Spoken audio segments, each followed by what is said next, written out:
او القصيده يعني كذب، لغايه ما حصل فعلا فرصه وان احنا اتقابلنا. اتقابلنا بسبب فني برضو، كان بسبب الاستاذ محمد فوزي المنتج، كان عنده مسرحيه كده هي عايز يعملها، وكلمني في التليفون وقال لي احمد عايز اقابلك وبتاع، كنتش اعرفه خالص، فرحت قابلته في المكتب. حد على التليفون رن عنده، قال له ايوه ثانيه واحده، وراح قافل وراح قايم من على المكتب فاتح باب الجرار، فلقيت منى داخله. فطبعا انا ايه، ما فهمتش حاجه. على قد ما فرحت على قد ما اتخذت جامد جدا، لانه كان شكلي معفن قوي، وبقيت انا واحد من الناس اللي حريص اكتر من المنتج اللي هو محمد فوزي ان المسرحيه دي تتعمل. وابتديت بقى ايه استهبل طبعا شويه في انه نتبادل ارقام الموبايلات. انا داخليا كده حسيت انه ابتديت اشوف هي منى بتحكي لي اللي بتحكيه للناس التانيين ولا لا، فلقيت انه لا، انه هي بتحكي لي حاجات شكلها حاجات خاصه بيها. قعدت ابرر لنفسي كل الاسباب اللي هو ان هو حاجه غير انها بتحبني. جت في مره هي بيصوروا فيلم افريكانو، وبعدين مسافرين هيقعدوا شهر في جنوب افريقيا. فانا قلت شهر؟ ده ممكن تقابل واحد جنوب افريقي تحبه وضيع في الرجلين. الموقف بالظبط اللي حصل انه احنا كنا جروب صحاب كلنا في بعض ومأجرين مركب قبل قصر من ستيرلي. قلت لها ثانيه واحده عايزك. فرحنا طالعين انا وهي على بوز المركب، فقالت لي ايه خير وبتاع. قلت لها بصي بقى انا عايزه اعترف لك بحاجه ومش عارف ايه. فقالت لي، قلت لها انا الحقيقه بحبك. فبصيت لي كده وضحكت وراحت جاريه. فطبعا حمدت ربنا ان احنا في مركب لانها مش عارفه تنزل، كانت مكسوفه جدا فوق ما تتخيلي. وبيقرب ميعاد السفر. طب ايه؟ قالت لي بس هسافر واخد فتره كده مع نفسي وصدقني هفكر واقول لك. قلت لها اوكي. فسافرت فعلا واتكلمنا بالتليفون من هناك. ها يا منى ايه الاخبار؟ قولي لي الموضوع اللي قلت لك عليه ده ايه؟ فقالت لي بص يا احمد انت شخص لطيف وكده. قلت ده اللي جاي بعديها خلينا اخوات احسن. وكده ولذيذ ودمك خفيف. ها قصري. فقالت لي وبصراحه وانا كمان حاسه ان انا معجبه بيك وكده فكنت في قمه سعادتي واتقدمت. قعدت مع باباها، راجل متحضر جدا وعقليه متفتحه جدا، وقال لي معاك ايه؟ قلت له معايا بكالوريوس فنون مسرحيه. قال لي لا معاك ايه فلوس؟ قلت له معيش حاجه حقيقي يعني. فهو تفهم طبعا ان انا لسه في بدايه مشواري. قال لي طيب بص يا احمد، طلب مني طلبات مش طلبات ماديه. قال لي قدامك رينج، محتاج قد ايه؟ قلت له يعني ممكن سنه يكون الحكايه بانت. قال لي معاك سنتين. فعلا ربنا سهلها وفتحها عليا من وسع. كاتب الكتاب حصل في البيت. هو احساسك بانك حلم بالنسبه لك بيتحقق النهارده، يعني عارفه كان شيء بالنسبه لي كان، وعيطنا كلنا وبتاع.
اشتغلت وخدت هناك 90 فدان كان كداب. افضل فيها ما انا اخلص اعمال وفرنسا امشيها في 6 ساعات كان كداب. رمسيس تحرير عتبه وشبرا وهبيع البرج مع الامه يا كان كداب. بطلت الشيشه وسجاير وهبيع المقطم وسجاير يا كان كداب. ضحكت عليكم واطلع له بره ورينا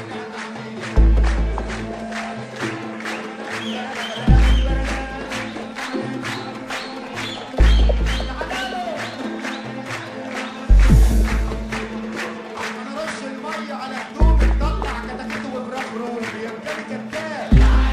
ضحكت عليكم انا رش الميه على قميصي طلع كتاكيت وحصان سيسي يا دوبك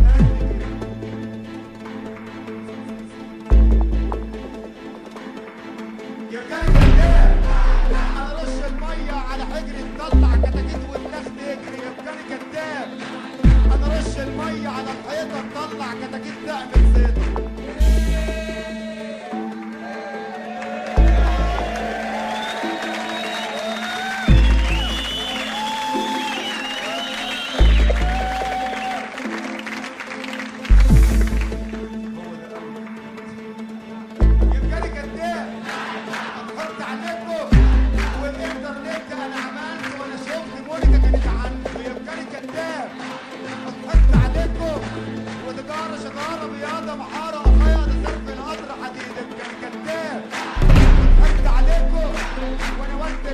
واقول الحق الحي تشوفني تخش الشقيب كان كداب.